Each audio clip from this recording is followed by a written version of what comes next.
유대를 떠나사 다시 갈릴리로 가실새 사마리아를 통과하여야 하겠는지라. 사마리아에 있는 수가라는 동네에 이르시니 야곱이 그 아들 요셉에게 준 땅이 가깝고 거기 또 야곱의 우물이 있더라. 예수께서 길 가시다가 피곤하여 우물 곁에 그대로 앉으시니 때가 6시쯤 되었더라. 사마리아 여자 한 사람이 물을 기르러 왔으며 예수께서 물을 좀 달라. 이는 제자들이 먹을 것을 사러 그 동네에 들어갔음이라. 사마리아 여자가 이르되 당신은 유대인으로서 어찌하여 사마리아 여자인 나에게 물을 달라 하나이까? 이는 유대인이 사마리아인과 상종하지 아니함이로라. 네가 만일 하나님의 선물과 또 내게 물 좀 달라는 이가 누구인 줄 알았더라면 네가 그에게 구하였을 것이요 그가 생수를 내게 주었으리라. 주여, 물 기를 그릇도 없고 이 우물은 깊은데 어디서 당신이 그 생수를 얻겠사옵나이까? 우리 조상 야곱이 이 우물을 우리에게 주셨고 또 여기서 자기와 자기 아들들과 짐승이 다 마셨는데 당신이 야곱보다 더 크니이까? 이 물을 마시는 자마다 다시 목마르려니와 내가 주는 물을 마시는 자는 영원히 목마르지 아니하리니 내가 주는 물은 그 속에서 영생하도록 솟아나는 샘물이 되리라. 주여, 그런 물을 내게 주사 목마르지도 않고 또 여기 물 기르러 오지도 않게 하옵소서. 가서 내 남편을 불러오라.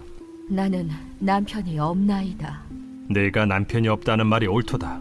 너에게 남편 5이 있었고 지금 있는 자도 내 남편이 아니니 내 말이 참되도다. 주여, 내가 보니 선지자로소이다. 우리 조상들은 이 산에서 예배하였는데 당신들의 말은 예배할 곳이 예루살렘에 있다 하더이다. 여자여, 내 말을 믿으라. 이 산에서도 말고 예루살렘에서도 말고 너희가 아버지께 예배할 때가 이르리라. 너희는 알지 못하는 것을 예배하고 우리는 아는 것을 예배하노니 이는 구원이 유대인에게서 남이라. 아버지께 참되게 예배하는 자들은 영과 진리로 예배할 때가 오나니 곧 이때라. 아버지께서는 자기에게 이렇게 예배하는 자들을 찾으시느니라. 하나님은 영이시니 예배하는 자가 영과 진리로 예배할지니라. 할렐루야. 우리의 인도자가 되신 주님의 이름을 찬양합니다. 우리 놀라우신 주님 앞에 우리 감사와 찬양과 영광과 기쁨의 박수 올려드리겠습니다. 거룩하신 주님, 우리 인생의 주인 되신 주님, 교회의 머리가 되신 예수님의 이름을 찬양합니다. 주님으로 영광을 받아 주시옵소서. 아멘. 오늘 하나님의 놀라운 은혜와 또 섭리 가운데 우리 한 몸으로 부름받은 우리 포드의 성도들 한번 바라보시면서요, 이 시간 영상으로 예배하는 우리 글로벌 포드 식구들을 향해서도 우리 한번 따뜻한 사랑과 격려와 축복의 박수를 서로에게 보내도록 하겠습니다. 주님의 놀라우신 은혜가 우리 모두에게 있게 되기를 주님의 이름으로 축복합니다. 할렐루야. 사랑하는 여러분, 성령 충만하십시오. 말씀 충만하십시오. 오늘 생수의 근원 되신 주님을 깊이 경험함으로 우리 본질적인 인생의 허기가 또 목마름이 채워지는 은혜가 있게 되기를 주님의 이름으로 축원합니다. 우리 옆 사람에게 이렇게 한번 축복하며 인사하셨으면 좋겠는데요. 주님께서 채우실 것입니다. 이렇게 한번 축복하시겠어요? 주님께서 채우실 것입니다. 그렇게 우리의 영혼이 가득 채워지는 놀라운 은혜의 경험이 오늘의 예배 가운데 있게 되기를 주님의 이름으로 축복합니다. 여러분, 이 전래동화인 콩쥐팥쥐 이야기 잘 아시나요? 네, 우리 90년대 MZ세대들 이 이야기 잘 아시는지 모르겠어요. 이 권선징악을 담은 우리나라판 신데렐라다라고 할 수 있는데요. 조선시대 중엽에 최만춘이라는 퇴직한 관리가 아주 늦은 나이에 콩쥐라는 어여쁜 딸을 얻게 되었습니다. 하지만 이 콩쥐를 낳은 엄마는 일찍 돌아가시고요. 그 팥쥐라는 딸이 있는 배씨 부인과 재혼을 하게 되는데요. 그러니까 이 계모와 팥쥐에게 콩쥐는 눈에 가시였어요. 그래서 이 아버지가 자리에 없을 때 그냥 온갖 험한 일을 시키고 학대를 일삼았죠. 그러던 어느 날 원님이 베푸는 큰 잔치가 열렸는데요. 이 나쁜 계모와 팥쥐는 콩쥐가 이 잔치에 가지 못하도록 잔치에 가고 싶다면 물을 길어다가 이 큰 항아리를 다 채우라고 했어요. 그런데 이 큰 항아리는요, 밑이 깨진 항아리였죠. 그러니까 우리 콩쥐가 아무리 물을 길어와서 부어도 이 항아리가 채워질 리 없었어요. 밑 빠진 독에 물 붓기가 여기서 나옵니다. 그러니까 엄마와 파츠 언니가 돌아오면 불호령을 떨어뜨릴 거라고 생각하니 불쌍한 콩쥐가 울기 시작하는데요. 이때 어디선가 두꺼비가 나타나서 이 밑이 깨진 독을 자기 몸으로 막아줍니다. 그래서 콩쥐가 그 항아리를 가득 채울 수 있었어요. 여러분, 이 이야기를 가만히 볼 때 우리는 어떠한 문제를 바라보는 관점과 해결하는 방식에 큰 차이가 있다는 것을 알 수 있습니다. 잔치에 가기 위해서 콩쥐는요, 깨진 독에 계속해서 물을 길어다 붓습니다. 부어도 부어도 채워지지 않는 그 독에 계속해서 물을 부어요. 그리고 자신이 아무리 애를 써도 그 독이 채워지지 않자 끝내 울음을 터뜨립니다. 콩쥐는 단지 물을 채워 넣어야 한다는 현상적인 접근을 했어요. 겉으로 드러난 문제를 해결하는 것에 초점을 맞췄다는 것이죠. 그런데 이때 두꺼비가 나와서 전혀 다른 방식으로 문제를 해결합니다. 두꺼비는요, 독에 물을 채워 넣는 이 문제의 핵심은 지금 밑 빠진 독에 있다라는 생각을 해서 몸을 던져 깨어진 곳을 막은 뒤에 물을 채워 넣는 본질적 접근을 합니다. 여러분, 우리는 저마다 이 밑 빠진 독 하나씩을 품고 살아갑니다. 그 텅 비어있는 깊은 항아리를 가득 채우기 위해서 애쓰고 노력하며 살아가죠. 그러나 절대 채워지지 않고 채울 수 없는 인생의 문제를 직면하고는 좌절합니다. 여러분, 깨진 독을 메우지 않고는요, 결코 그 항아리에 물을 채울 수 없습니다. 본질은 그 깨진 독을 메우는 것이죠. 오늘 본문 속의 한 여인도 구멍난 듯 채워지지 않는 그 인생의 목마름과 허기를 안고 살다가 이 깨어진 독이 메워지는 한 날을 맞이하게 됩니다. 오늘 말씀은 많은 사람들에게 익히 알려진 본문인데요. 바로 우물가의 여인에게 찾아와 물을 구하는 예수님의 이야기 말이죠. 이 성경에 등장하는 대화 중에 예수님과 진리에 대해서 가장 긴 대화를 나눈 여인이 바로 수가성 여인이었어요. 그런데 막상 이 대화를 이해하기 위해서는 당시의 배경과 역사로부터 비롯된 이 맥락적인 이해가 필요합니다. 그 맥락을 이해하지 않으면 이 대화의 핵심과 본의를 파악할 수 없어요. 그래서 우리에게 잘 알려진 이 본문을 거시적으로 보고 이 사건의 맥락적 이해를 통해서 지금 성경이 전하고자 하는 진짜 메시지가 무엇인지를 깊이 묵상해 보고자 하는데요. 자, 오늘 함께 읽은 말씀의 바로 전장에 보면요, 한 인물이 등장합니다. 바로 3장의 주요 인물 니고데모입니다. 그리고 4장에 이르러서는 수가성 여인이 등장하죠. 그런데 이 요한복음의 흐름과 구성을 쫓아가서 니고데모와 수가성 여인을 하나의 맥락 안에서 이해를 하다 보면요, 지금 수가성 여인의 말씀을 독립적으로 살펴볼 때와 다른 의미를 발견하게 됩니다. 이 두 인물이 말씀 속에서 매우 극명하게 대조되고 있는데요. 오늘 말씀을 준비하면서 성경에 연이어 등장하는 두 인물의 대비가 굉장히 의미심장하게 다가왔어요. 이 두 인물의 대조가 진리를 드러내기 위해서 매우 의도적인 장치로 쓰이고 있다는 것을 파악할 수 있습니다. 오늘 우리는 수가성 여인을 중심으로 이 니고데모와 그녀를 비교 대조해 가면서 지금 성경이 우리에게 전하고자 하는 깊은 의미를 묵상하려고 합니다. 자, 먼저 오늘의 사건의 배경을 살펴보려고 하는데요. 자, 3절에서 6절 말씀을 같이 한번 읽어보도록 하겠습니다. 3절에서 6절 말씀 시작. 유대를 떠나사 다시 갈릴리로 가실새 사마리아를 통과하여야 하겠는지라. 사마리아에 있는 수가라는 동네에 이르시니 야곱이 그 아들 요셉에게 준 땅이 가깝고 거기 또 야곱의 우물이 있더라. 예수께서 길 가시다가 피곤하여 우물 곁에 그대로 앉으시니 때가 6시쯤 되었더라. 자, 여러분, 오늘 이 말씀에 사마리아라는 특수한 지역적 배경이 등장하죠. 사마리아를 통과하여야 하겠는지라 라는 말씀을 통해서 지금 예수님께서 유대에서 갈릴리로 가는 수많은 통행로 중에서요, 지금 유독 이 사마리아 지역을 통과하시는데 어떤 강한 의지를 갖고 계셨다는 것을 알 수 있습니다. 자, 우리가 익히 잘 알다시피 유대인과 사마리아인들 사이에는요, 매우 골깊은 갈등이 있었어요. 자, 이 갈등은 사실 매우 오랜 역사적 배경이 존재하는데요. 아수르가 북이스라엘을 점령할 당시 인종과 종교 혼합 정책을 펼쳤습니다. 그래서 아수르의 이주민들과 그 지역의 유대인들을 혼인시키면서 이방인들과의 혼혈이 발생하게 됐죠. 자, 그들이 바로 사마리아인이었습니다. 그러니까 선민사상이 매우 강했던 이 유대인들은요, 혈통의 순수성을 상실한 사마리아인들을 용납할 수 없었고요. 그렇기 때문에 그들이 이 유대 민족에게 있어서 굉장한 경멸과 혐오의 대상이 되었어요. 그러니까 사마리아인들을 아주 철저하게 상종하지 않는 것이 유대인들에게는 민족적 자존심이었습니다. 그래서 그들은 심지어 남쪽 유다, 이 유대 지역에서 북쪽 갈릴리 지역으로 이동할 때 사마리아 지역을 통과하는 것이 최단 거리임에도 불구하고 요단강을 건너서 이 베레아 지방으로 먼 길을 돌아서 가곤 했습니다.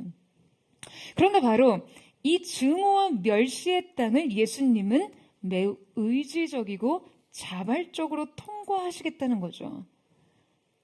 이 의지는 굉장히 분명한 목적의식에서 비롯된 것임을 알 수 있습니다. 그 목적은 바로 한 영혼의 구원으로 향해 있었는데요. 이제 예수님은 한 사람을 만나기 위해 야곱의 우물가에 도착을 하십니다. 여러분, 말씀 준비하면서요, 이 우물 곁에 앉아 한 사람을 기다리고 계시는 그 예수님을 묵상하는데요. 이 우물 곁에 앉아 계신 주님을 생각하니 얼마나 큰 감동이 찾아오던지요. 여러분, 이 우물은 그 자체로 주님이 누구이신지를 드러내는 굉장히 중요한 도구입니다. 자신의 생명의 물로 비유하셨던 것처럼 이 우물은 예수님 자신에 대한 상징이 될 수 있습니다. 여러분, 그러니까 지금 우물 곁에 누가 앉아 계신다고요? 우물 곁에 인간 우물이 앉아 계십니다. 아니, 우물과 비교할 수 없는 영원한 생명의 샘 근원이 앉아 계세요. 여러분, 그렇다면 우물은 어떠한 의미입니까? 여러분, 당시 우물이란 유대 사회의 최고의 자산을 의미해요. 그러니까 극심한 물부족 지역에서요, 이 우물은 개인과 공동체의 필수적인 생존 조건이었어요. 그래서 유대 사회는 바로 이 우물을 중심으로 민족과 나라가 일어났고, 도시가 형성되고, 전쟁이 일어났고, 빈부의 격차가 발생했습니다. 뿐만 아니라 이 우물이 마을의 중심이었기 때문에요, 이 우물을 중심으로 사람들이 매일 모여들고 이 교류를 통해 사회적인 관계가 형성되었죠. 우물은 당시 중동 지역에 있어서 가장 필수적이고 가장 결정적인 삶의 인프라였습니다. 그러니까 그들에게는 없어서는 안 될 삶의 절대적인 존재인 이 우물이 바로 예수님의 존재를 드러내고 있어요. 그러나 예수님은 이 우물을 빗대서 자신을 드러내시는 것과 동시에 이 우물과 자신을 차별하시면서 더욱 자신의 존재를 우리에게 계시하십니다. 우물과 예수님의 차별성은 바로 이 우물의 한계에 있습니다. 여러분, 우물은 인간에게요, 생존의 조건이 되면서 동시에 노동의 반복과 어떤 속박의 상징이 되기도 하죠. 여러분, 왜 그럴까요? 여러분, 우물에서 한번 물 길어서 마시고 나면 그것이 영원합니까? 아니죠. 당시 유대사회는 이 우물에서 물을 얻기 위해서 매일 일정한 시간과 노력을 들여야 했습니다. 이 유대사회에서는요, 주로 여성이 이 노동을 감당했어요. 그러니까 이 규정된 일상은 여성에게는 매일 반복된 노동으로 그냥 그들을 완전히 속박할 수밖에 없었죠.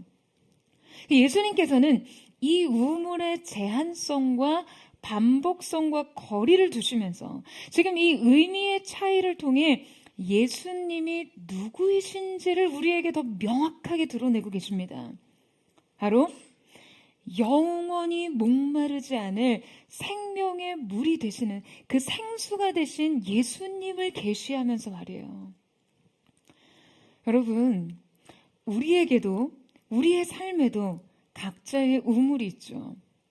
우리가 매일 끊임없이 오가는 생의 우물들이 있어요. 이 우물은 우리의 삶에 매우 중요한 기반입니다.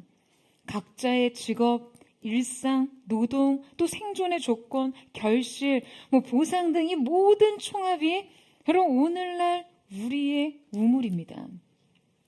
오늘의 말씀은 지금 그 우물 곁에서 한 인간에게 말을 걸어오시는 예수님을 직면하게 하고 있어요.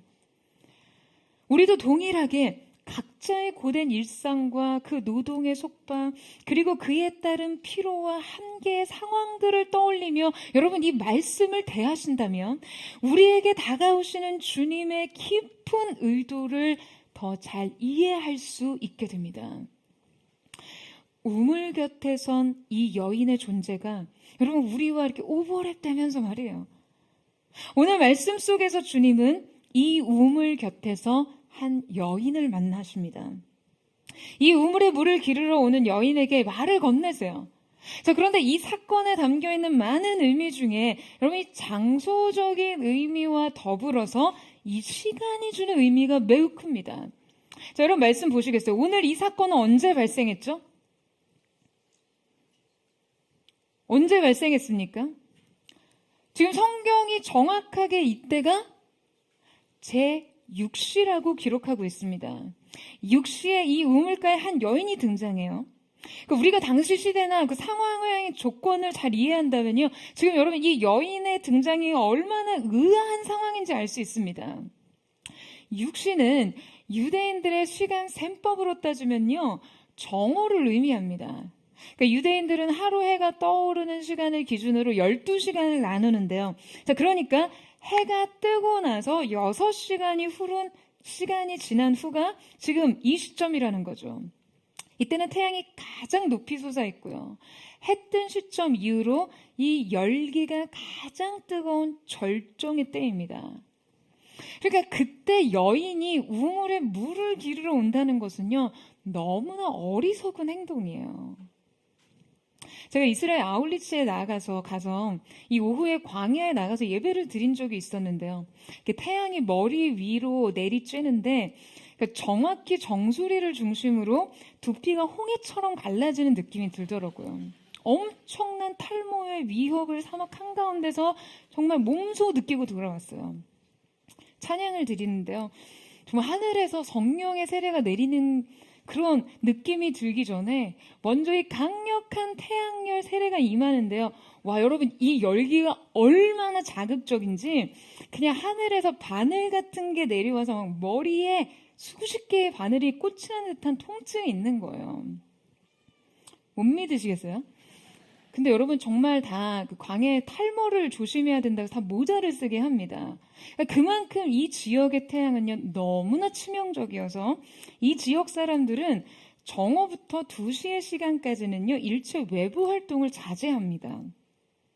그러니까 지금 이 정오에 맞춰서 마을에서 약 2km가 떨어져 있는 우물가로 물을 기르러 나왔다는 것은요 지금 매우 의도적으로 사람들이 절대 오지 않을 시각에 맞춰서 지금 이곳에 나왔다라는 것을 알 수 있죠. 그녀가 한낮에 이곳에 온 것은 사람들을 피해서 물을 기를 수 있는 그 한 가지 조건만을 생각한 거예요. 다른 생각은 아무것도 할 수 없이 사람들의 시선을 피하는 일이 지금 그녀에게는 절박한 문제였던 것이죠. 여러분, 왜 이 여인에게 이 시선이 그토록 아픈 것이었을까요? 아무도 없는 시간, 그 정오의 뙤약볕에 물을 기르러 오는 것이 그냥 차라리 나은 삶이었다면 대체 여러분 그녀의 외로움과 고독이 얼마나 깊은 것인지 여러분 이해가 되십니까? 한낮의 태양, 가장 강렬한 빛의 영향력, 그냥 모든 것이 벌거벗은 듯 적나라하게 드러나는 시간, 여러분 이 정오의 우물 곁에 찾아온 여인은요 바로 낮의 인물입니다. 그녀가 이 한낮에 이곳에 온 이유는 바로 그녀의 고독과 상처 때문이었어요. 낮은 그녀의 죄와 상처가 남김없이 노출되는 시간을 의미합니다. 그런데 앞서 제가 말씀드렸듯이 이 수가성 여인이 등장하는 바로 앞장의 인물 니고데모는요, 한낮 정오에 등장한 여인과 대조적으로 예수님을 한 밤에 찾아왔다라고 기록되어 있습니다. 어두움에 몸을 감췄어요. 그는 밤의 인물이에요. 이 시간대는 그의 두려움과 그의 은밀함을 상징하죠. 지금 성경은 이 두 인물을 대조적으로 연이어 등장시키시면서 그 의미를 우리에게 굉장히 심층적으로 전달합니다. 밤의 인물 니고데모와 낮의 인물 수가성 여인은 인간의 상태와 조건에 있어서 그냥 완전히 양극에 있었던 인물이었어요. 먼저 그들의 사회적 조건은 매우 극명하게 대조됩니다. 여러분, 이 니고데모는요, 유대인의 관원이었어요. 그는 유대 사회에서 명예와 권위와 부를 모두 지닌 최고의 엘리트 계층에 속한 사람이었습니다. 그러니까 유대 사회의 최고 중심부의 핵심 인물이었어요. 자, 반면에 오늘 4장에 등장한 이 여인의 사회적 지위는 여러분 어떠했습니까? 성경은 마치 그의 그 사회적 존재감을 표현하기 위해서요, 아예 그녀를 익명으로 처리합니다. 지금 여러분, 이 여인이 차지하고 있는 예수님과 이 대화의 분량을 고려하면요, 사실상 좀 이름 하나 기록해줄 만도 한데, 지금 그녀를 익명으로 처리한 것은 매우 의도적인 것이죠. 말하자면, 이름 없는 존재. 그게 그녀의 삶을 더 잘 표현한 거예요. 이 익명의 인물은 여성이었고 신분적으로도 매우 비천했고 낮은 계급의 사람이었을 뿐만 아니라 지금 도덕적으로나 윤리적으로 사람들에게 지탄을 받던 인물이었어요. 정오에 물을 기르러 나오는 사마리아 여인. 그녀의 손에 들린 물동이와 우물, 정오의 태양, 5명의 남편과 6번째 남자. 여러분, 이것이요, 그녀 인생의 관련 검색어들이에요. 유대 사회 중심에 있던 니고데모와 달리 이 여인은 완전히 소외되고 배척되었던 사회적 주변이었습니다. 그런데 그들이 각각 한 밤에 또 한 낮에 주님을 만납니다. 여러분, 이 시간적 장치는 어떤 의미를 부여하고 있을까요? 여러분, 이 시간대는 이 두 인물 각각의 결핍을 드러내고 있어요. 밤은 니고데모의 두려움과 은밀함을 드러내고 있고요. 낮은 그녀의 죄와 상처가 노출되고 있음을 보여줍니다. 한밤에 예수님을 찾아온 니고데모는 진리를 찾고 그 진리에 대해 갈급해하면서도 정작 자신의 신분과 체면 때문에요, 지금 이 만남을 은폐하는 모습을 보여주고 있어요. 부정할 수 없는 내적 번민을 해결하기 위해서 예수님 앞에 자발적으로 나아오고 있지만 지금 그의 신앙적인 갈등과 사회적인 두려움을 여러분, 이 시간이 암시하고 있는 것이죠. 깊은 밤에 그의 두려움, 영적인 무지와 갈등을 드러냅니다. 한낮에 예수님을 만난 이 여인은 사회적인 편견과 소외, 무너지고 불완전한 관계 속에 가지고 있었던 깊은 죄와 상처를 드러내고 있어요. 사람들의 시선을 피해 한낮의 우물가로 찾은 이 여인의 그 고독과 외로움도 말이죠.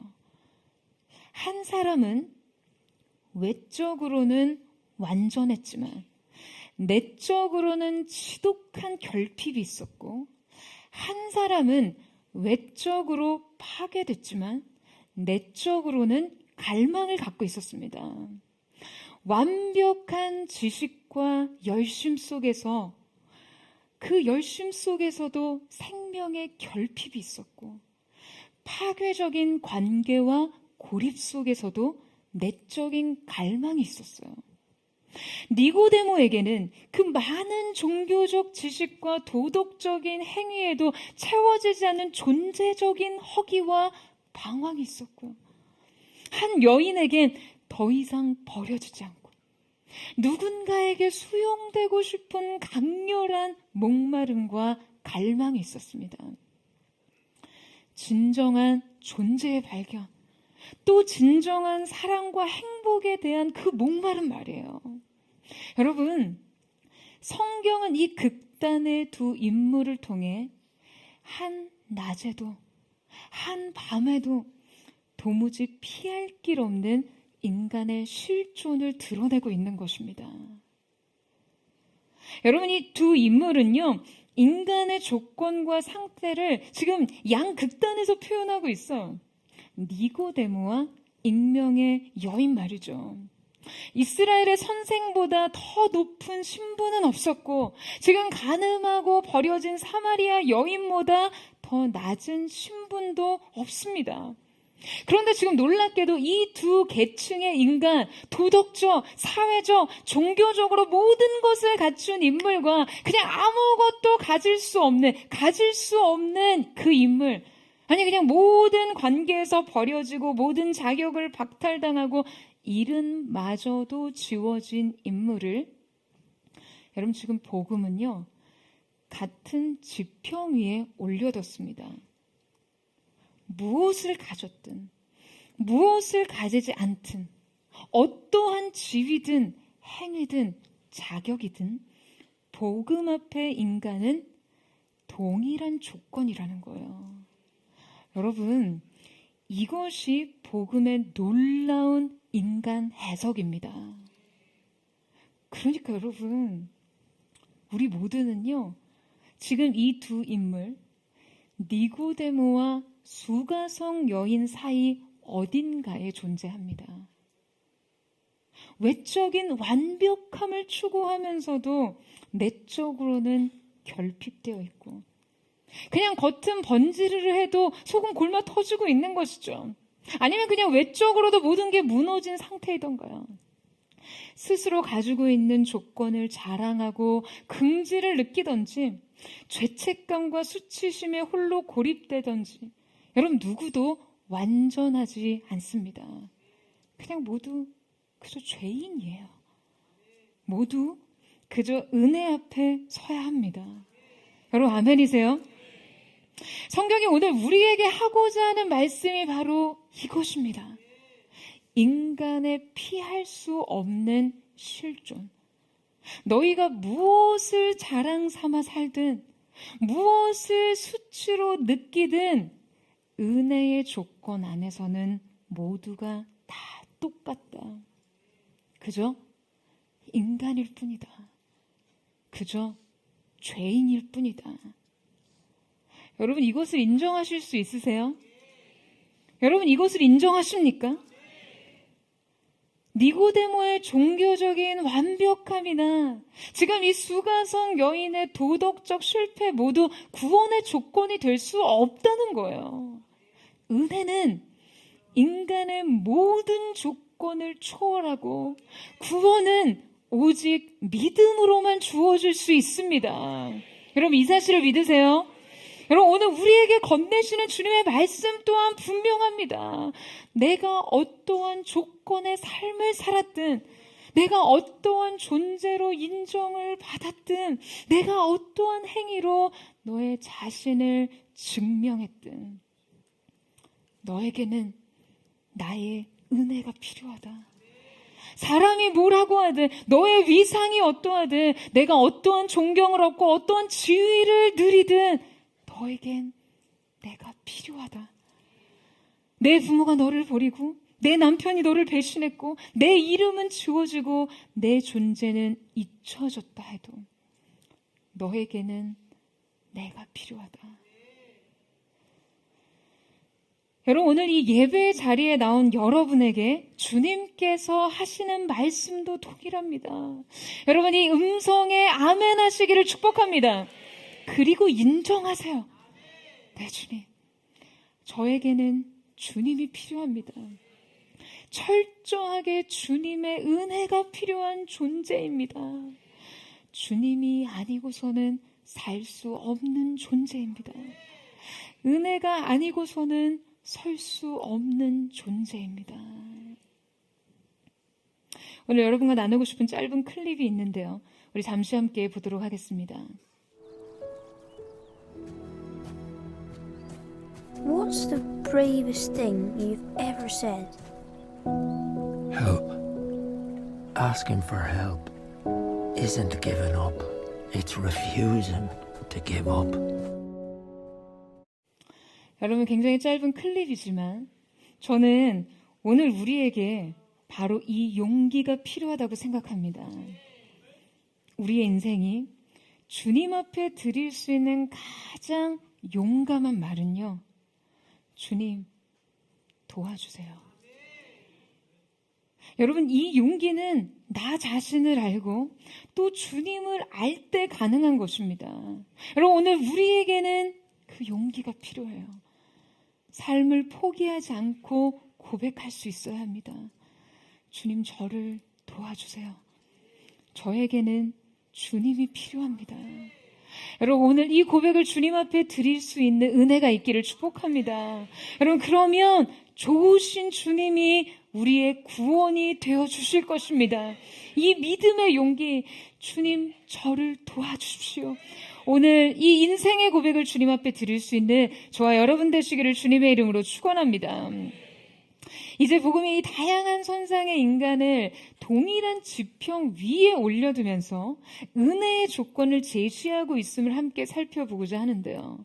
자, 문제는 복음이 제시하는 그 은혜의 조건과 인간이 접근하는 구원의 방식 또한 지금 너무나 대조적이라는 점이에요. 자, 우리 함께 10절에서 12절 말씀을 같이 한번 읽어보도록 하겠습니다. 시작. 예수께서 대답하여 이르시되 내가 만일 하나님의 선물과 또 내게 물 좀 달라 하는 이가 누구인 줄 알았더라면 내가 그에게 구하였을 것이요 그가 생수를 내게 주었으리라. 여자가 이르되 주여 물 기를 그릇도 없고 이 우물은 깊은데 어디서 당신이 그 생수를 얻겠사옵나이까. 우리 조상 야곱이 이 우물을 우리에게 주셨고 또 여기서 자기와 자기 아들들과 짐승이 다 마셨는데 당신이 야곱보다 더 크니이까. 자, 여러분, 앞서 예수님은 우물가에 찾아온 이 여인에게 물 좀 달라라고 요청을 하십니다. 자신의 갈증을 통해 예수님의 이 목마름을 드러내고자 하신 것이죠. 자, 그리고서는 주님께서 여인에게 은혜의 조건과 구원의 과정을 매우 명확하게 제시하고 계십니다. 바로 은혜는 하나님의 선물이라는 거예요. 그리고 두 번째, 이 은혜는 예수님을 통해서 주어지는 것이고 마지막으로 이 은혜는 믿음으로만 받을 수 있다는 것이죠. 자, 이것이 예수님이 제시하신 은혜의 조건이고 구원의 방식입니다. 반면에 여러분, 여인의 접근은 어떻습니까? 그녀는 지금 예수님이 주고자 하시는 구원의 의미를 전혀 이해를 못하고 있어요. 여러분, 이 여인의 대답 속에서 여인은 이 생수의 공급을 여전히 그저 물질적인 필요에 국한해서 해석하고 있다는 것을 알 수 있습니다. 영적인 필요의 문제 대신에 그저 물질적 실체에 집착하고 있어요. 주여, 물을 기를 그릇도 없고. 여러분, 지금 이 여인의 답변은요, 바로 그녀의 눈앞의 상황, 즉 깊은 우물과 물을 기를 도구의 부재에 완전히 갇혀 있습니다. 이것이 바로 인간의 경향이에요. 예수님이 우리에게 주시고자 하시는 영원한 생명의 완전성과 달리 지금 여러분, 인간의 관심은요, 오직 물질적인 추구와 문제 해결에 맞춰져 있습니다. 게다가 그녀가 지금 이 물을 기를 수 없는 이유는 도구가 없다는 거예요. 물을 기를 두레박이 없다라고 문제를 진단합니다. 여러분, 이것이 인간의 전형적인 방법론이에요. 여러분, 앞서 제가 각자 생의 우물이 있다라고 말씀드렸죠. 우리는 각자 삶의 우물에서 매일 그 물을 깃는 존재들입니다. 그런데 주님께서 이 우물 곁에서 우리를 기다리고 계세요. 이 우물 곁에 나온 여인처럼 주님 앞에 우리의 상처와 우리의 고독, 존재적 실체가 그냥 여과 없이 드러나는 그 순간 주님은 우리에게 물으십니다. 목마르지? 여전히 목마르지? 내가 내게 목마르지 않을 생수를 줄게. 그런데 우리는 말하고 있어요. 주님, 두레박이 짧아요. 우물이 너무 깊어서 물을 기를 수 없어요. 더 쉽게 말해서 주님, 월급이 적어요. 먹고 살기 힘드네요. 이 투정을 하고 있는 거예요. 우리의 사고의 초점은 여전히 우물과 두레박, 물질적인 것들에 집중되어 있습니다. 그리고 급기야 여인은 예수님께 굉장히 난데없는 질문을 말합니다. 선생님이 야곱보다 크냐는 거예요. 야곱보다 더 크냐는 거예요. 여러분, 지금 이게 어떤 질문일까요? 여러분, 이 질문 지금 인간의 어떤 관심을 드러내고 있습니까?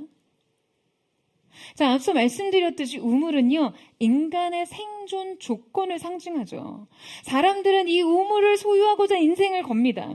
야곱의 우물이란 역사적으로 야곱이 가나안 땅에 돌아와 새긴 금초의 밭을 100에 주고 사고서는요, 그곳에 장막을 치고 우물을 팠던 곳이었어요. 그러니까 이 지역은 후손들에게 매우 중요한 땅으로 남겨졌고, 그들에게는 단지 물리적인 자원일 뿐만 아니라 전통과 유산을 상징하는 상징이었어요. 그러니까 이 우물은 사마리아 사람들에게 단순한 물 공급원이 아니라 그들의 정체성과 자부심을 결정하던 자원이었습니다. 그러니까 지금 이 우물을 준 야곱이란 그들의 물질적, 정신적 토대와 기초가 되는 인물이 되는 것이죠. 그들의 삶의 조건과 기반을 허락한 인물이에요. 그들에게 생존과 번영을 공급한 상징적인 인물인 것이죠.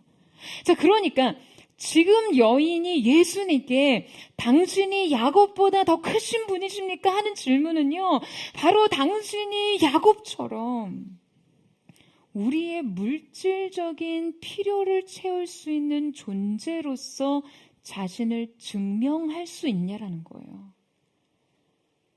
여러분, 이 질문 속에서 무엇을 발견하세요? 성경은 우리에게 이 질문을 통해 인간의 매우 노골적인 관심을 드러내는 것이죠. 그녀는 반복되는 노동과 이 갈증에서 그저 벗어나고 싶었고요. 그 문제 해결을 실질적으로 지금 예수님께서 주실 수 있는지 그분 자신을 증명해 주시기를 원했습니다. 그리고 우리는 여인의 이 질문과 의도 속에서 우리의 욕구를 발견합니다. 여러분, 우리도 실은 예수님께 던지고 싶은 질문이 있었어요. 그 숨겨진 질문이 무엇입니까? 주님, 당신이 세상이 줄 수 있는 것보다 더 나은 것을 내게 주실 수 있습니까? 바로 이 질문 아닐까요? 복음이 성공보다 중요한 것입니까? 예수가 내가 그토록 가지려 한 그 인생의 가치보다 더 크신 분이십니까? 진리가 과연 번영보다 형통보다 가치 있는 것일까요? 이 땅에서 누리는 어떠한 삶보다도 더 나은 것입니까?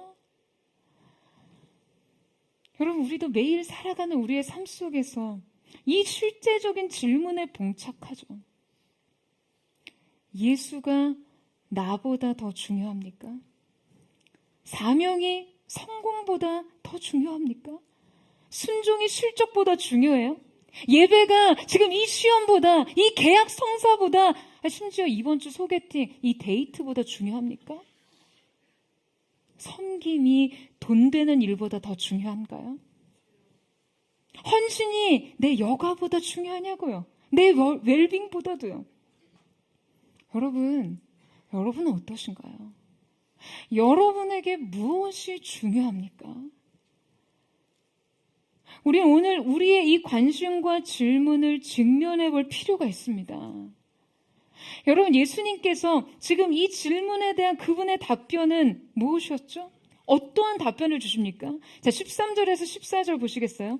예수께서 대답하여 이르시되 이 물을 마시는 자마다 다시 목마르려니와 내가 주는 물을 마시는 자는 영원히 목마르지 아니하리니 내가 주는 물은 그 속에서 영생하도록 솟아나는 샘물이 되리라.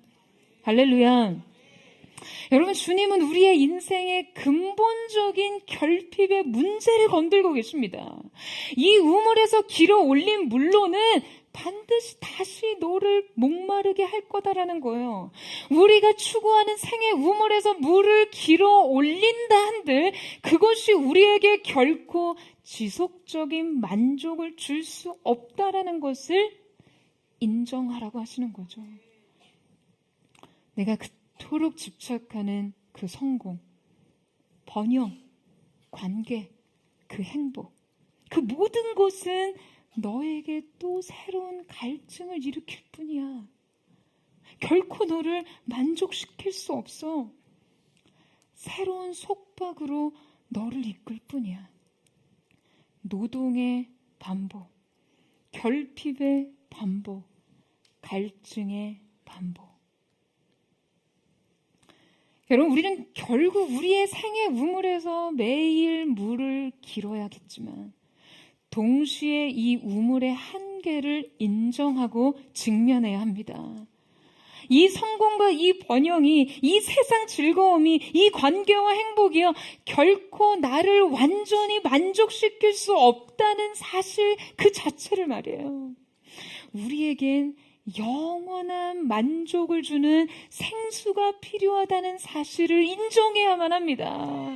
여러분, 아멘이세요? 여러분, 이때 더 나아가 예수님께서 여인에게 요청하시는 것이 있었어요. 16절에서 18절 말씀을 같이 한번 읽겠습니다. 시작. 이르시되 가서 내 남편을 불러오라.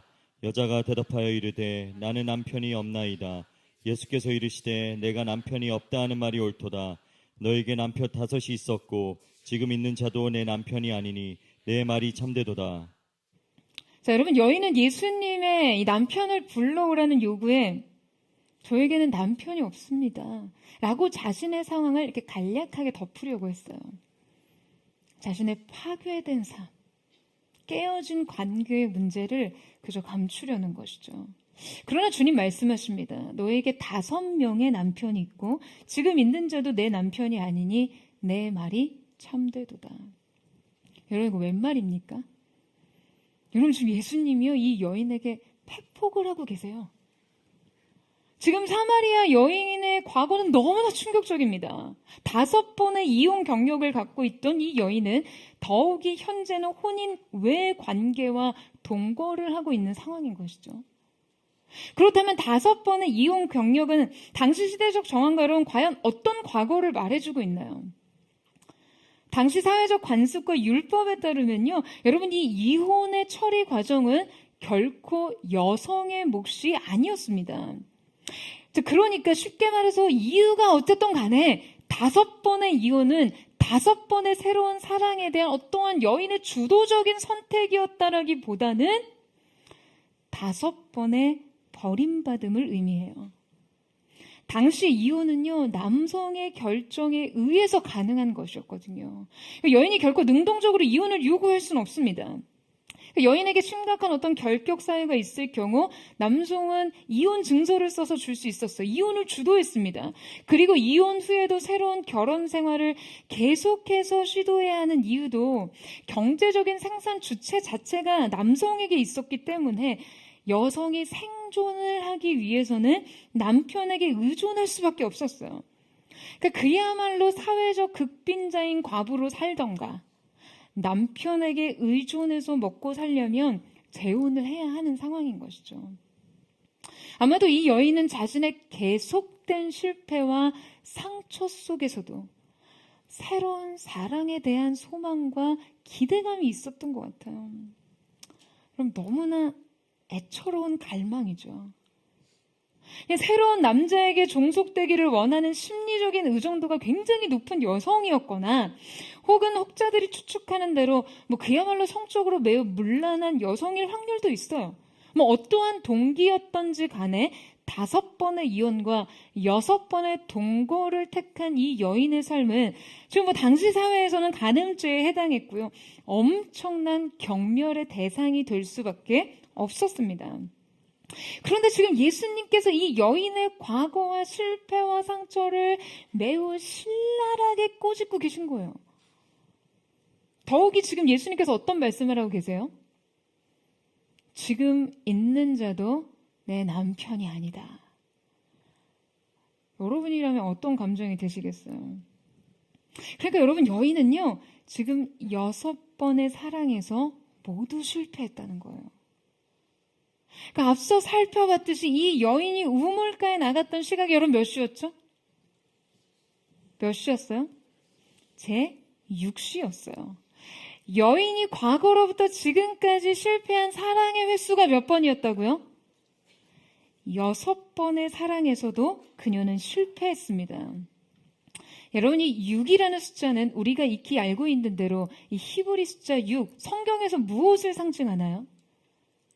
6은 가장 육체적인 상태의 인간의 최선과 또한 한계를 상징합니다.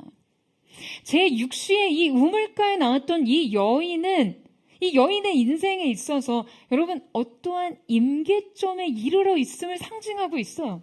이 임계점이란 고독의 임계점, 고통의 임계점, 절망의 임계점, 그런 것들이겠죠. 그녀는 사랑을 받기 위해서 끝까지 발버둥 쳤습니다. 하지만 6번째 사랑의 실패, 이 실패는 이제 더 이상 사랑받을 수 없는 처절한 한계를 상징하고 있는 거예요. 주님께서 이 한계를 모두 드러내고 계세요. 여러분, 왜 그렇습니까? 자신의 파괴된 삶을 직면하고 주님 앞에 서기를 원하시는 거예요. 사랑할 수도, 사랑받을 수도 없는 것을 알면서도 또다시 사랑받기를 꿈꾸는 이 여인의 한계 말이에요. 여러분, 우리에게는 이 깨달음이 필요합니다. 나의 도덕적인 완전함 혹은 실패, 나의 사회적 성취 혹은 좌절, 나의 존재적 자부심 혹은 수치심 모두 하나의 직면을 위해서 필요합니다. 바로 나에게 주님이 필요하다라는 거예요. 이 모든 것을 인정하고 여러분, 이 깨달음 위에서 주님을 알아야 합니다. 주님이 내게 완전한 생수를 주실 수 있는 분이라는 것을요. 여러분, 아멘이세요? 여러분, 이 사실에 동의하십니까? 여러분, 이 여인의 목마름이요, 지금 더 나은 7번째 남자를 만나면 해결될까요? 그동안 만났던 남자들 같은 수준 말고 좀 더 나은 7번째 남자를 만나면 해결될까요? 아니요. 절대 그럴 수 없습니다. 이 여인의 목마름을 해결해 줄 수 있는 것은 7번째 남자가 아니에요. 오직 생수의 근원 되시는 분, 그 영원한 생명을 선물로 주신 주님을 만나는 것이에요. 다시 목마르지 않을 주님의 생수로 인생이 채워지는 경험을 해야 하는 것입니다. 여러분, 앞서 살펴봤던 인물 니고데모와의 그 대화에서 예수님은 성령으로 나지 아니하면 하나님의 나라에 들어갈 수 없다라고 하시며 새로운 탄생에 대해서 강조하셨고요. 수가성 여인과의 대화에서는 영과 진리로 예배할 때가 오나니 지금이라 라고 하시며 새로운 예배를 선언하십니다. 성령을 통한 새로운 탄생, 새로운 예배. 이것이 바로 완전한 생수의 공급을 우리에게 허락하시는 것입니다. 예수님을 통해 이제 그간의 신앙 체계가 끝나고 성령을 통한 하나님과의 새로운 관계가 시작되었음을 보여주고 계신 거예요. 여러분, 이 두 인물이 양극단에서 인간을 대표하고 있다라고 설명드렸죠.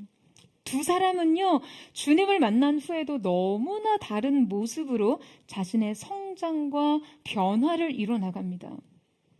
니고데모는요, 변화에도 시간이 필요한 사람이었어요. 그는 점진적이고 개인적이고 은밀한 성장을 지속하죠. 그가 처음에는 이 한 밤의 어둠 속에 머물렀지만 훗날 예수님의 십자가의 죽음 후 그를 장사하는 일에 참여하며 그의 믿음의 성장을 이뤄나갑니다. 반면에 수가성 여인은 즉각적으로 삶의 변화를 드러냅니다. 심지어 그녀는요, 예수님을 만난 그 즉시 동네 사람들에게 예수님을 공개적이고 적극적으로 드러내며 증인의 역할을 하죠. 자, 앞서 말씀드렸듯이 복음이 죄인이라는 지평에서 이 양 극단의 인물을 다루지만 그들의 성장을 각기 존중하고 각각의 믿음의 여정을 지지하고 있는 것이에요. 각자의 모습과 성향대로 변화의 특징도 다릅니다. 다만 모두 예수님을 향해 자라날 뿐이죠. 각자의 여정을 따라 여러분 십자가 앞에서 만나는 것이에요. 오늘 우리가 함께 읽지 않았지만 28절 말씀에 이렇게 기록되어 있어요. 여자가 물동이를 버려두고 동네로 들어가서 사람들에게 이르되 내가 행한 모든 일을 내게 말한 사람을 와서 보라. 이는 그리스도가 아니냐 하니 그들이 동네에서 나와 예수께로 오더라. 여러분, 여인의 물동이는요, 그녀의 인생의 목마름을 대변해주는 상징이었습니다. 목마른 인생, 허기가 가득한 인생을 대변하는 상징이었어요. 마셔도 다시 목마른, 진정한 만족과 기쁨이 없는 그녀의 삶의 갈증이었습니다. 동시에 그녀가 그토록 집착하던 수단이었죠. 그런 수가성 여인이 그 물동이를 버려둔 채 마을 한가운데로 뛰어들어가 외칩니다. 내가 그리스도를 만났습니다. 여러분, 그녀가 그토록 그렇게 피하고 싶었던 그 사람들이 운집한 마을 한가운데로 뛰어들어가는 것을 한번 보세요. 여러분, 한번 상상해 보세요. 사람들이 모이는, 사람들이 오가는 그 시간을 피해 한낮의 태양 아래서 물을 기르러 왔던 그 여인이요. 여러분, 우리는 이 장면에서 우리의 인생의 모든 두려움과 상처, 수치와 모든 절망, 그 모든 한계를 주님을 만난 기쁨과 만족을 통해 이 모든 것을 어떻게 단숨에 넘어설 수 있는 것인지를 알 수 있습니다. 우리가 그렇게도 피하고 싶었던 그 문제, 그렇게 넘어설 수 없던 한계, 우리에서 예수님이 주시는 그 영원한 물을 마시는 순간 그것은 우리에게 더 이상 문제가 될 수 없고 아픔이 될 수 없는 것이죠. 사랑하는 여러분, 주님께서는 우리가 꿈꾸고 기대하는 것보다 더 완전한 것으로 우리의 구멍나고 깨어진 인생을 고치시고 메우시고 채우십니다. 사랑하는 여러분, 그 주님을 만나십시오. 저는 오늘 그 만남의 은혜가, 그래서 그 한날 자신의 인생에 끊임없이 붓고 부어도 채워지지 않았던 인생의 목마름을 해결했던 그 날처럼 오늘 여러분의 인생 속에 깨어진 인생의 구멍이 메어지고 깨어진 인생의 독이 메어지는 놀라운 은혜의 현장이 되기를 주님의 이름으로 축원합니다. 그 주님을 만나는 기쁨의 역사가 오늘 예배한 우리 모두에게 있게 되기를 주님의 이름으로 축원합니다. 이 시간 이렇게 함께 찬양하며 기도하며 나아갔으면 좋겠습니다. 사랑하는 주님, 정오의 태양빛 아래서 우리는 우리의 존재의 수치와 연약함을 가린 채 최대한 우리의 인생의 필요를 채우기 위해 우리의 생의 우물 곁으로 나아갑니다. 반복되는 피로한 노동의 현장 속에서 그러나 허덕이듯 채워지지 않는 인생의 결핍을 마주하며 그렇게 고난 마음으로 나와 있는 하나님의 사람들이 있다면 오늘 이 가운데 주님 만나주시고 과연 주님께서 내 생의 우물 곁에서 내 인생을 고치시고 채우시기 위해 찾아오신 그 사랑을 마주하는 거룩한 새날이 되게 하여 주시옵소서. 우리 그 마음 고백하며 우리 사랑의 주님 앞으로 함께 나아가기를 원합니다. 주께 가까이 날 이끄소서. 간절히 주님만을 원합니다.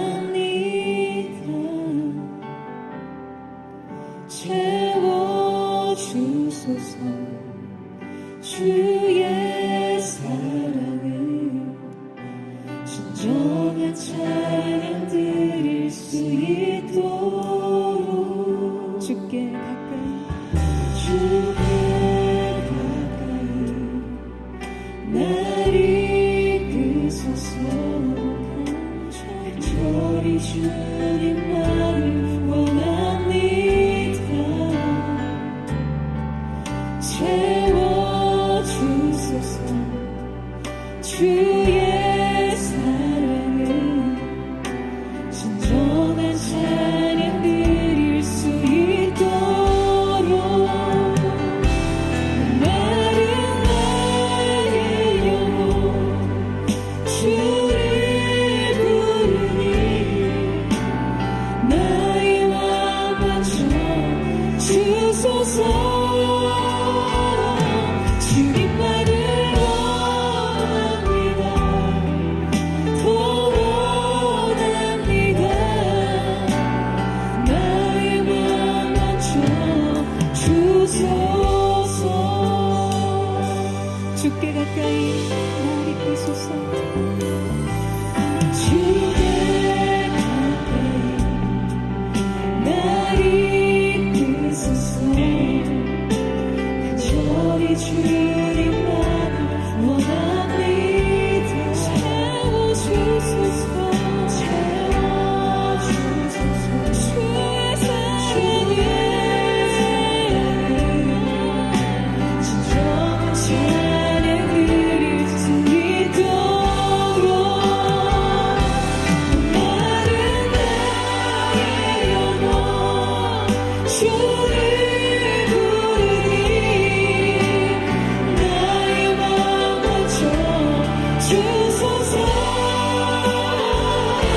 주님만을 원합니다. 더 원합니다. 나의 마음 맞춰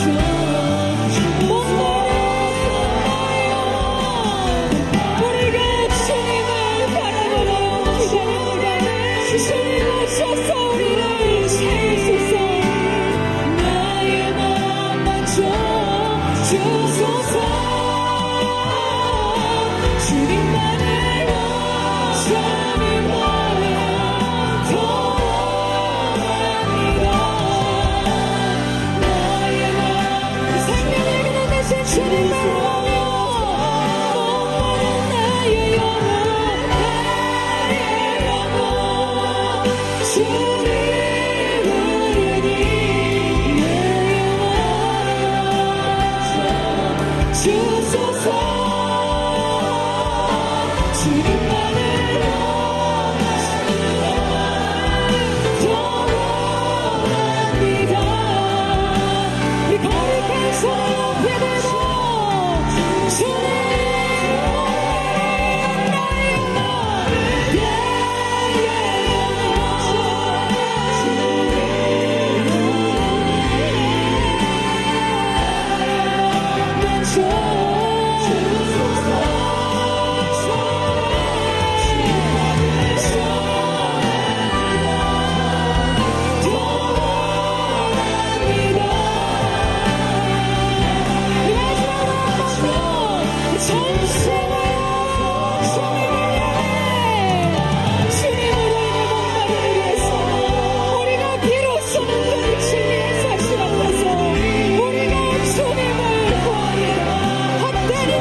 인생을 봅니다. 우리의 인생, 우리의 구멍난 삶을 채우기 위해 무던히 애를 썼던 지난 시간, 애쓰고 또 노력하며 어떻게든 채워보고자 했던 우리의 수고로움 앞에 주님은 우리에게 물으십니다. 우리의 인생 비어진 그 잔이 무엇을 의미하는지. 사랑하는 주님, 그럼에도 불구하고 우리는 이 사실에 직면하기보다 세상을 향해 세상의 즐거움과 세상이 내게 줄 수 있는 성취와 만족을 통해 어떻게든 구멍난 우리의 인생을 채워보고자 우리가 원하는 그 행복을 향해 미련한 시도를 계속할 때가 너무나 많았습니다. 사랑하는 여러분, 오늘 이 시간 우리가 직면해야 될, 우리가 인정해야 될 한 가지 사실은요, 우리의 존재는 깨어진 독과 같다는 것이에요. 다른 어떤 것으로 메울 수 없고 다른 어떠한 노력으로 채울 수 없는 깨어진 밑바닥이 존재합니다. 하나님께서는 우리를 창조하실 때 오직 하나님으로만 채울 수 있는 구멍을 우리의 인생 가운데 두셨어요. 하나님이 아니고서는 다른 어떤 것으로도 메울 수 없는 존재적 구멍의 실체를 우리 가운데 두셨습니다. 그런데 우리는 얼마나 그것을 다른 것으로 메우고자 했나요? 다시금 목마르는 세상 즐거움과 세상 만족으로 아무리 채워보려 한들 채워지지 않는 구멍나고 깨어진 존재의 실체를 마주할 수밖에 없습니다. 사랑하는 여러분, 이 시간 주님 앞에 인정하세요. 주님, 그렇습니다. 내 인생 시작부터 깨어진 죄인의 존재였습니다. 주님의 은혜가 아니고서는 채워지지 않는 빈 항아리, 세상 어떤 것으로 채울 수 없는 빈 항아리, 이것이 나의 존재의 실체였습니다. 그럼에도 끊임없이 인생의 우물가에서 헤매며 그토록 내 인생을 채우고 싶었습니다. 사랑하는 주님, 주님이 아니고서는 채워질 수 없는 존재인 나를 주님 앞에 인정하며 나아가기를 원합니다. 오늘 이 사실에 직면함으로 주님 앞에 나아가기를 원합니다. 주님, 그렇습니다. 내 인생은 깨어진 독과 같았습니다.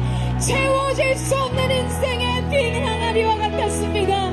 오직 주님으로만 채울 수 있는 존재임을 인정하며 나아갑니다. 여러분, 오늘 이 인정이 오늘 우리의 새로운 시작이 될 줄로 믿습니다.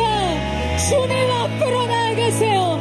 전심으로 주의 영광을 짓고 우리 합심의 동성으로 기도합니다. 주여, 사랑하는 주님, 그 무엇으로도 채울 수 없는 구멍난 우리의 인생의 실존을 주님 앞에 주님만 아시오니 주님만이 행하실 수 있는 우리의 인생을 채워주시니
믿으며 가는 주의 보좌로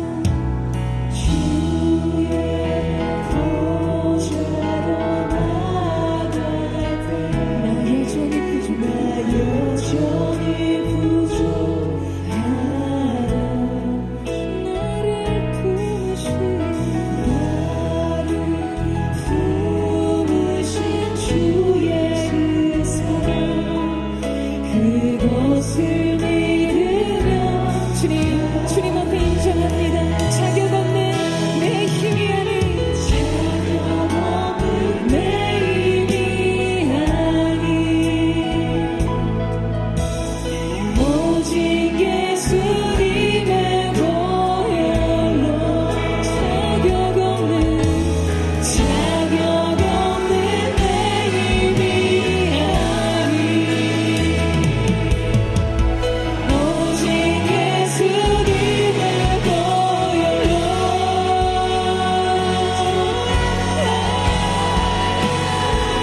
십자가의 보혈 완전하신 사랑 힘입어라 예수님 십자가의 보혈 완전하신 사랑 힘입어라 손세로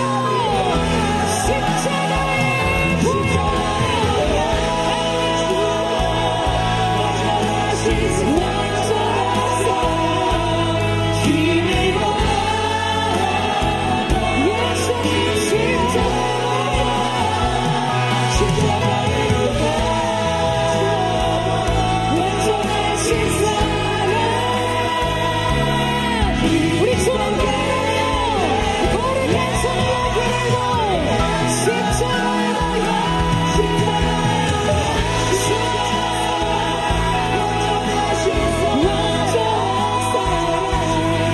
힘입어라 예수님 십자가의 보혈 완전하신 사랑 우리 주님께 거룩한 손으로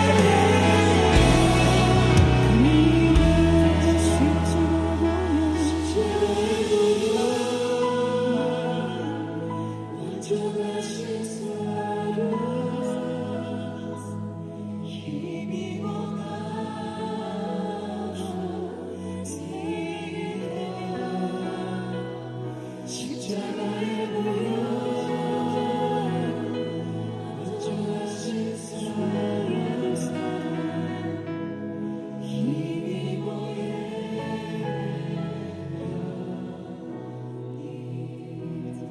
사랑하는 여러분, 우리의 인생은 한 밤의 인물, 한 낮의 인물, 이 사이 어딘가에 모두 존재합니다. 외면적으로 우리의 인생은 어려울 게 없어 보여. 완벽한 조건과 인생의 성취와 이미 획득한 삶의 계층 가운데 머물러 부족할 것이 없어 보이지만 내면에 내재된 그 결핍과 내적인 방황, 진리를 향한 갈망을 감출 수 없습니다. 때로 그럴싸한 모습으로 주님 앞에 괜찮은 자의 모습으로 나와 있을지 모르나 그저 주님이 필요한 한 사람일 뿐입니다. 외적으로 다 무너지고 깨어지고 비참한 인생. 그러나 마음속에 누군가에게는 수용되고 사랑을 찾아 갈구하는 갈증을 가지고 있는 그 한 사람도 그저 주님이 필요한 한 사람일 뿐입니다. 사랑하는 여러분, 이 시간 우리가 주님 앞에 할 수 있는 한 가지요. 주님 도와주세요. 여러분 용기를 내세요. 그분께 구하세요. 주님 도와주세요. 체면도 내려놓으시고요. 절망도 내려놓으시고요. 오늘 생의 우물 곁에 찾아오신 주님 앞에 용기를 내어 고백하십시오. 주님 도와주세요. 저는 그저 주님이 필요한 죄인일 뿐입니다. 주님의 은혜가 아니고서는 살 수 없는 존재일 뿐입니다. 주님, 오늘 우리를 만나주셔서 주님으로부터 우리의 인생에 깨어진 구멍이 메워지는 것을 경험하게 하여 주시옵소서. 여러분, 인생을 목마른 여러분, 더 나은 7번째 남편이면 되겠습니까? 그것이 우리의 인생을 과연 채울 수 있다라고 생각하십니까? 더 완전한 율법과 종교적인 열심이 우리의 내적인 방황을 멈출 수 있다라고 생각하세요? 아니요, 우리는 그저 죄인으로서 주님 앞에 도와주세요 말할 수 있는 믿음의 용기를 가진 한 사람일 뿐입니다. 주님, 도와주세요. 주님, 오늘 우리를 불쌍히 여겨주십시오. 그래서 우리를 생명의 근원 대신 주님께로 인도하여 주시옵소서. 십자가가 메워주시고 고치시고 싸매어주신 우리의 인생 깨어짐이 주님 안에서 회복되는 것을 우리로 하여금 보게 하여 주시옵소서. 주님이 주신 만족이 너무나 커서 세상을 향해 갈구했던 세상 즐거움과 성공과 형통을 기꺼이 내려놓을 수 있는 한 사람이 될 수 있도록 역사하여 주시옵소서. 우리 그렇게 주님을 구하며 주여 사랑 부르짖고 우리 없음의 동성으로 기도합니다. 주여, 주여,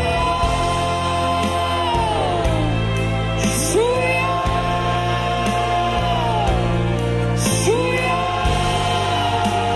사랑하는 주님, 우리가 주님으로 인하여 동거하십니다.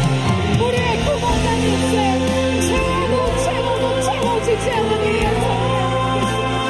우리가 이제 인생이 우리가 원한 많은 주님께서 우리의 생명을 인생이신 생수와 그만 대신 주님을 발견하고 주님 주시는 영원한 생명수로 우리의 영혼을 채우기를 원합니다. 주님이 주신 세상의 십자가를 가지고 인생을 다시 배우고 싸우고 고치고 세워주시는 있게 하여 주옵소서. 주님, 우리의 영혼을 채우시고 내가 원하는 세상을 사랑하시고 세상에 계신 주소서. 주님이 아니고서는 살 수 없는 그 깨우신 마음으로 주님을 살 수 있도록 우리를 이끌어 주시옵소서.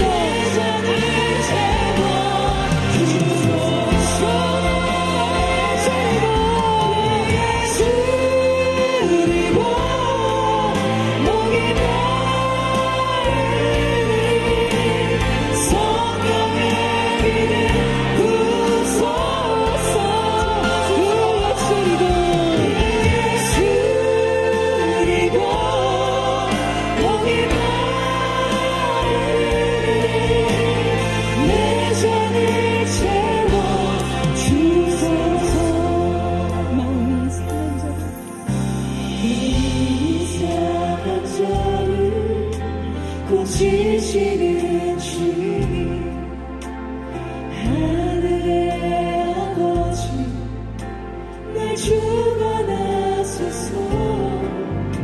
주의 길로 인도하사 자유케 하소서. 새 일을 행하사 부게 하소서. 성령으로 채우사, 성령으로 채우사 주 보게 하소서. 주의 임재 속에 은혜하게 하소서. 주 뜻대로 살아가는 세상 끝날까지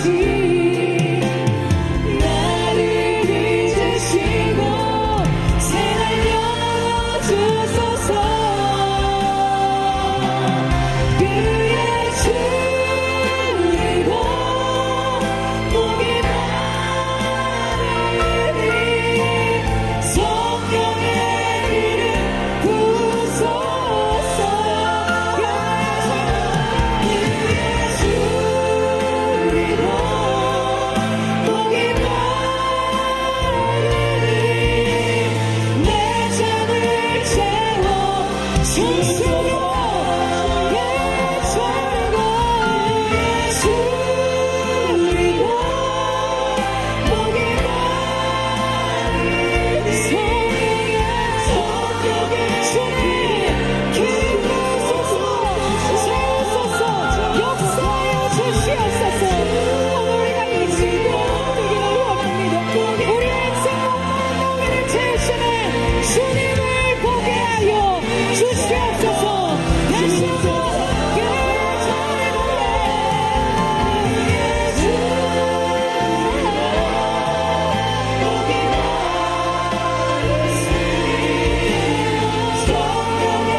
우리가 갈구했던 세상의 기쁨, 즐거움, 성취, 그 어떤 관계적 사랑의 행복보다 더 완전한 것을 만났음을 선포합니다. 우리 앞에 계신 주님 안에 있는 그 놀라운 것들, 주님만이 나의 전부가 되실 수 있는 이 사실에 눈뜬 우리가 다시금 새롭게 주님을 고백하기를 원합니다. 사랑하는 여러분, 이 여인을 보세요. 그의 인생의 목마름의 상징이었다. 그녀가 그토록 이것으로 내 인생을 채울 수 있다라고 상징했던 물동이를 버려두고 그토록 피하고 싶었던 마을을 향해, 그토록 자신의 수치를 향해 도망치고 싶었던 그 좌절과 절망과 비교의 자리로 스스로 달려갑니다. 내가 그리스도를 만났습니다. 나의 모든 것을 완전히 채워주신, 완전한 만족이 되시는 그분을 만났습니다. 이 여인의 고백을 통해 수많은 동네의 사람들이 예수를 보기 위해 나왔어요. 사랑하는 여러분, 우리의 인생의 두려움은요, 이렇게 이기는 것입니다. 삶의 두려움이 소멸되는 것이 아니라요, 더 큰 사랑의 완전함이 이 모든 것을 채우는 것이에요. 주님만이 모든 것이 되시는 것을, 주님만이 완전한 기쁨이 되심으로 인생의 하찮은 세상 즐거움을 이기게 되는 것입니다. 그 물동이를 버리고 그리스도 예수를 증거하는 헌신의 자리로 나아가게 되는 것이에요. 주님, 우리의 모든 것이 되어주심에 감사합니다. 주님, 오늘 우리가 주님을 증거하는 세상의 빛, 세상의 소금으로 우리가 경험한 예수의 기쁨, 예수께서 주시는 만족을 전하는 거룩한 백성 되게 하여 주시옵소서. 주여, 몸을 짓고 기도합니다. 주여, 사랑하는 주님, 금보다 귀하신 주님을 찬양하며 우리가 우리의 인생에서 포기할 수 없었던, 그토록 집착했던 그 인생의 물동이를 던지고 주님께서 보내시고 주님께서 세우시는 우리의 수치를 드러났으니 절망을 직면해야 되는 자리, 그 자리에 기꺼이 달려나가 있을 때 사랑의 용기를 우리가 내게 하여 주시옵소서. 예수의 증거자로 시대와 세대 속에 그리스도께서 왕이 되신다. 우리의 주님이 진정한 왕이 되십니다. 세우시게 하여 주시옵소서. 주님 되었습니다. 주님 되었습니다. 주님만을, 주님만을 나의 힘, 나의 주를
주님, 그토록 채우고자 했던 인생의 결핍과 한계와 목마름을 단번에 완전한 진리로 채우신 주님을 만나 눈뜨는 순간, 그 사랑에 눈뜨는 순간 외칠 수밖에 없었던 사마리아 여인의 이 고백의 증언이 곧 우리의 증언이 되게 하여 주시옵소서.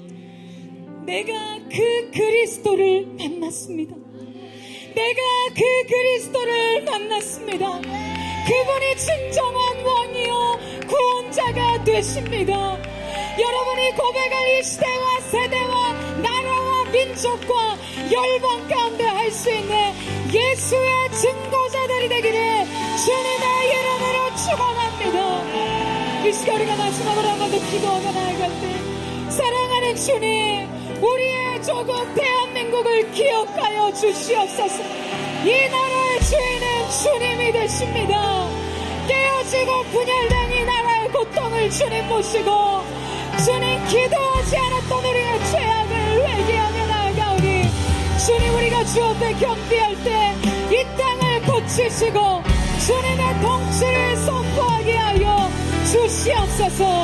모든 분열과 깨어진 모든 나라의 상황 속에 주님의 보혈로 덮어 주시옵소서.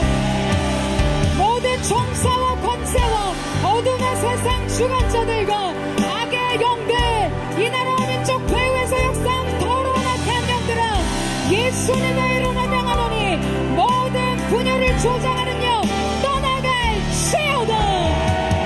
예수로 통합되게 하여 주시옵소서. 십자가로 하나 되게 하여 주시옵소서. 주님 도와주시옵소서. 대한민국을 새롭게 하여 주시옵소서. 우리 주여 세 번을 치고 이 나라의 하나님 손을 탁하며 기도합니다.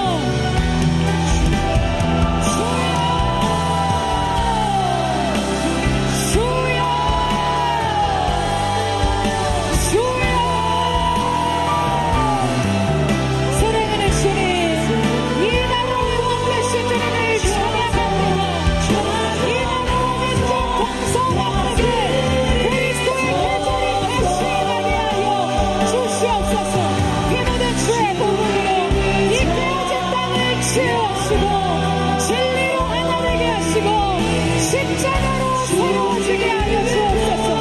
이정도에게 하나님을 경외하는 마음, 사랑으로 연합할 수 있는 마음, 분열과 정력과 갈등, 이 나라를 사용하여서 예수의 십자가가 이곳에 헌신해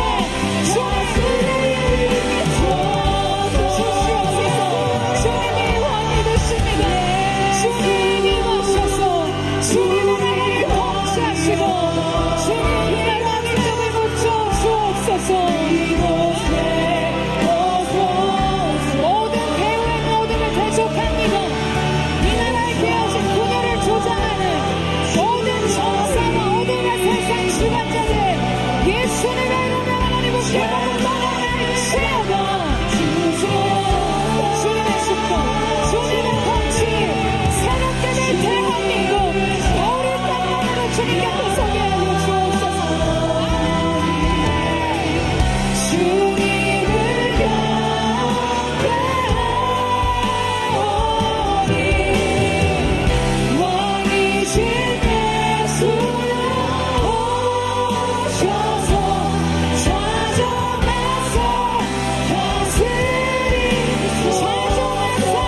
주시옵소서. 십자가로 치유하여 주시옵소서. 사랑하는 주님, 깨어진 우리의 인생과 같이 이 나라와 민족이 주님 앞에 깨어졌습니다. 주님 오셔서 십자가로 다시 하나 되게 하시고 치유될 수 없어 보이는 이 모든 상황을 주님의 진리로 봉합하시되 세우신 위정자들 가운데 주님 경외하는 마음과 사랑과 지혜를 허락하여 주시고 이 위정자들의 정사와 권세, 세상의 어두운 주관자들이 조장하며 배후에서 조정하는 더러운 사단의 괴계가 이 나라와 민족 가운데 떠나가게 하여 주시옵소서. 하나님의 나라의 질서가 회복되게 하여 주옵소서. 예수의 증거자들이 나라와 민족을 향해 외치게 하여 주옵소서. 세상의 빛으로, 세상의 소금으로 주님 깨어진 대한민국을 새롭게 하게 하여 주시옵소서. 그래서 우리의 인생을 고치신 주님을 보러 이 나라와 민족의 수많은 국민들이 주님 앞에 나와 주님의 행하심을 함께 사모하며 바라보는 거룩한 은혜의 물결이 위기를 기회로 바꾸실 하나님의 놀라운 역사와 함께 이 나라와 민족 가운데 선언되게 하여 주시옵소서. 은혜의 새날이 열려질지어다. 주님만이 하실 수 있는 일이 이 나라 대한민국 가운데 있을 것을 예수님의 이름으로 축복하며 선포